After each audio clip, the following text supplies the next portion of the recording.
Hi friends, இன்னைக்கு dummy ஃபில்லிங்ஸில் cauliflower piece kurma எப்படி வைக்கிறதுன்னு பார்க்கலாம். அதுக்கு ஒரு பாத்திரத்தில் தண்ணி வச்சு நல்லா கொதிக்க வச்சுக்கோங்க. காலிஃப்ளவரை குட்டி குட்டியாக கட் பண்ணி வச்சுருக்கேன். அதை ஆட் பண்ணி கொஞ்சமாக மஞ்சள்தூள், கல்லுப்பு போட்டு அதை நல்லா வேக வச்சிட்டிங்கன்னா அதில் இருக்கக்கூடிய அழுக்கெல்லாம் வெளியே வந்துடும். அதுக்காக தான் அந்த ப்ராசஸ் பண்ணுறோம். இது ஒரு 2 to 4 மினிட்ஸ் நல்லா கொதிக்க வச்சுக்கோங்க. கொதிக்க வச்சு அதை அதுக்கப்புறம் வடிகட்டில் வச்சு வடிச்சுக்கோங்க. நல்லா அந்த வாட்டி இப்போ கல்லுப்பு ஆட் பண்ணியாச்சு. அது பாட்டுக்கு வெந்துட்டுருக்கு. இப்போ சைடில் ஒரு சட்டி வச்சு நம்ம அதில் ஆயில் ஊற்றிக்கிறோம். ஆயில் கொஞ்சம் கொதிச்சு வரும். ஆயில் ஊற்றியாச்சு. இப்போ தாளிச்சிட போகிறோம். அதுக்கு கடுகு 1 ஸ்பூன், உளுத்தம்பருப்பு 1 ஸ்பூன், கடலைப்பருப்பு 1 ஸ்பூன், அதுக்கப்புறம் சோம்பு 1 ஸ்பூன் போடுறோம். கருவேப்பிலை கழுவி வச்சுருக்கேன், அதையும் நெக்ஸ்ட்டு ஆட் பண்ண போகிறோம். கருவேப்பிலை ஆட் பண்ணிக்கோங்க. அதுக்கப்புறம் கொஞ்சமாக பெருங்காயம் போட்டுக்கோங்க. நெக்ஸ்ட்டு பச்சை மிளகாய் 2 கீறி வச்சுருக்கேன். அதை ஆட் பண்ணணும். இது நல்லா பொரிஞ்சு வரணும். பொரிஞ்சு வந்த வாட்டி நம்ம நெக்ஸ்ட்டு கருவேப்பிலையும் அந்த பச்சை மிளகாவையும் ஆட் பண்ணிக்கலாம். அது ரெண்டும் ஆட் பண்ண வாட்டி நம்ம ஆனியன் 2 ஆனியன்ஸ் நான் எடுத்து குட்டி கட் பண்ணி வச்சுருக்கேன். அதை இதை நல்லா பொரிஞ்சு வந்த வாட்டி நம்ம ஆட் பண்ணிக்கலாம். கருவேப்பிலை போட்டாச்சு. நெக்ஸ்ட்டு பச்சை மிளகா போட போகிறோம். பச்சை மிளகா போட்டுட்டு இப்போ குட்டி குட்டியாக சாப் பண்ண ஆனியன்ஸும் நெக்ஸ்ட்டு ஸ்டெப்பாக ஆட் பண்ண போகிறோம். ஆட் பண்ணிக்கோங்க. ஆட் பண்ணி அது ஒரு கண்ணாடி பதம் வர வரைக்கும் அதை நல்லா வளர்க்குங்க.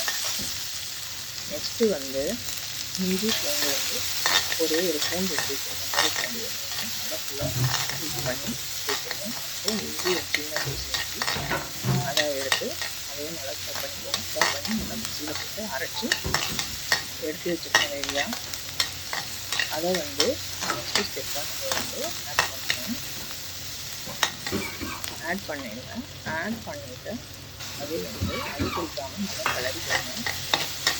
போட்டு கட்டையோடு போட்டு அது கட்டையோடு ஒட்டாத அளவுக்கு நம்ம கிளறி கொடுத்துட்டே இருக்கணும். Next 1 by 1 spice powder. First மஞ்சள்தூள் ஒரு 1/4 ஸ்பூன் போட்டுக்கோங்க. நெக்ஸ்ட்டு தனி மிளகாத்தூள் வச்சுருக்கேன். நான் அது ஒரு 1/2 ஸ்பூன் ஆட் பண்ணிக்கிறேன். அது சட்டி மிளகாத்தூள் 1/2 ஸ்பூன் மட்டும் போதும். அப்புறம் வீட்டில் அரைச்ச குழம்பு மிக்ஸ் இருக்குது, அது 1 ஸ்பூன் போடணும். அதை இதில் ஆட் பண்ணி அதுக்கப்புறம் ஸ்பூன் கணக்கில் ஒரு 1.5 ஸ்பூன் கல்லுப்பு ஆட் பண்ணிக்கலாம். போட்டு ஆட் பண்ணிவிட்டு இதை நல்லா மிக்ஸ் பண்ணுங்கள்.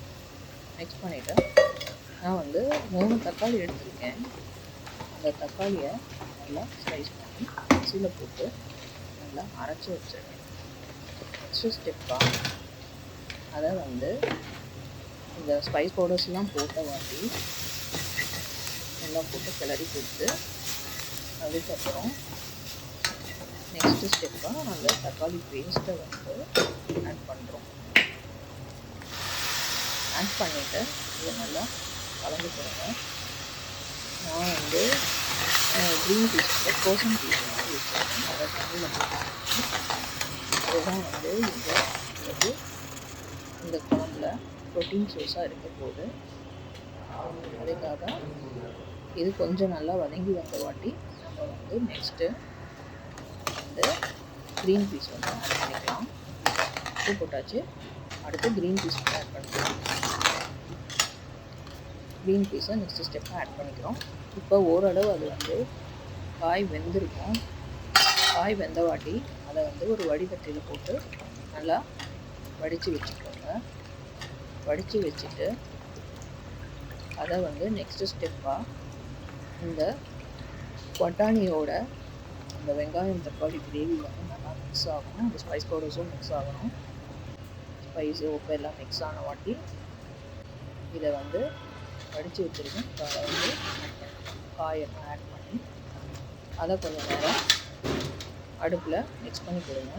மிக்ஸ் பண்ணி கொடுத்து நெக்ஸ்ட்டு வந்து நம்ம ரெடி பண்ண வேண்டியது தேங்காய் ஒரு அரை மூடி தேங்காய் எடுத்துக்கோங்க. அதோட 2 பட்டை, 4 லவங்கம், ஒரு அரை ஸ்பூன் சோம்பு, அதுக்கப்புறம் கொஞ்சம் கசகசா, கொஞ்சம் கேஷ்யூஸ் இல்லைன்னா பொட்டுக்கல்ல ஆட் பண்ணிக்கோங்க. ஆட் பண்ணி அதை ஒரு பேஸ்ட்டாக லைட்டாக தண்ணி ஊற்றி அரைச்சிக்கோங்க. அது நம்ம ரெடி பண்ணி வச்சுக்கணும். ரெடி பண்ணி வச்சுட்டோன்னா நெக்ஸ்ட்டு ஸ்டெப்பில் நம்ம வந்து அந்த தேங்காய் பேஸ்ட் வந்து ஆட் பண்ணணும். இது ஓரளவு இது ஃபுல்லாக அந்த ஸ்பைஸ் பவுடர்ஸோட அந்த காயிலெல்லாம் அந்த ஸ்பைஸும் உப்பும் ஏறதுக்காக இப்போ பண்ணியாச்சு. இதை வந்து நெக்ஸ்ட்டு தேங்காய் பேஸ்ட் ஆட் பண்ணுறோம். மிக்ஸ் பண்ணி கொடுத்துட்டு தேங்காய் பேஸ்ட்டு போட்டு ஒரு 5 மினிட்ஸ் இருந்தால் போதும்.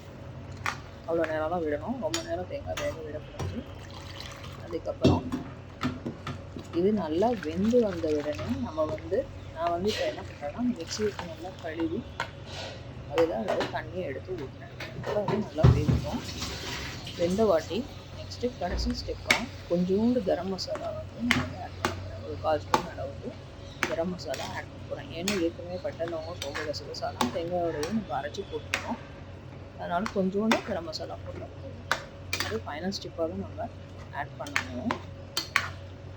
ஆட் பண்ணிட்டிங்கன்னா நெக்ஸ்ட்டு வந்து அந்த குழம்பு வந்து ரெடி ஆயிரும். இது வந்து சப்பாத்திக்கு சைடிஷாக வச்சு சாப்பிட்டா நல்லாயிருக்கும். இது நாங்கள் வந்து ஜென்ரலாகவே சாப்பாடோடையும் சேர்ந்து சாப்பிடுவோம்.